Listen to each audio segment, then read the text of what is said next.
As war continues in Gaza, leaving many lives lost and several injured and thousands displaced, the state of Palestine is urging the international communities not to suspend their financial assistance to the United Union Relief Works Agency UNRWA. The Palestinian Prime Minister, Dr. Mohammed Shtayyeh, who gave the appeal in Abuja through the ambassador of the State of Palestine to Nigeria, Abdullah Abu Shawish, also noted that such financial suspension at this time of war poses existential threat to more than 2 million people in Gaza. Abdullah Abu Shawish accused the State of Israel of waging war against UNRWA as one of the most important international agencies dealing with the Palestinian refugee. He noted that many of the people around the war zone daily depend on the assistance they can get to survive, as many of them are struggling with starvation, thirst, epidemics, traumas inflicted on them since the war began. Many countries took less than 12 hours to suspend their financial assistance to the UNRWA for allegedly and under investigation Israeli claim of 12 of the UNRWA staff involving in October 7 attack. These same countries, after 4 months of the running carnage by Israel, did not suspend their military assistance or condemned Israeli genocidal act against the innocent Palestinian civilian. This is another practical example of the double standard and hypocrisy.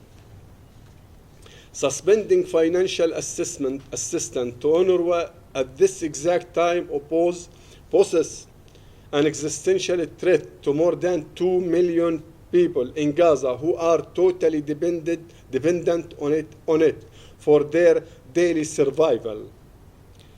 It became clear to all the political commentators that this war is not to accomplish the two main declared goals: the total elimination and dismantling of military capabilities of the Palestinian military factions and the return of the hostages to their home. Israel did not accomplish either of these two declared goals.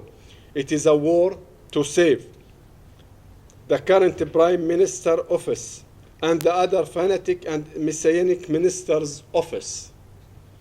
This means that both the Israeli and Palestinian became scapegoat for Netanyahu to avoid being jailed for the previous 3 cases and other ones he will be accused of after the war.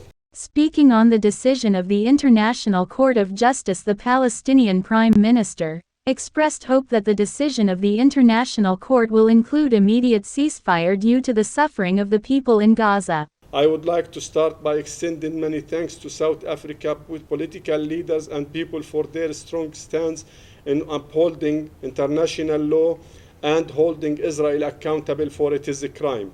We welcome this historical move for the first time ever.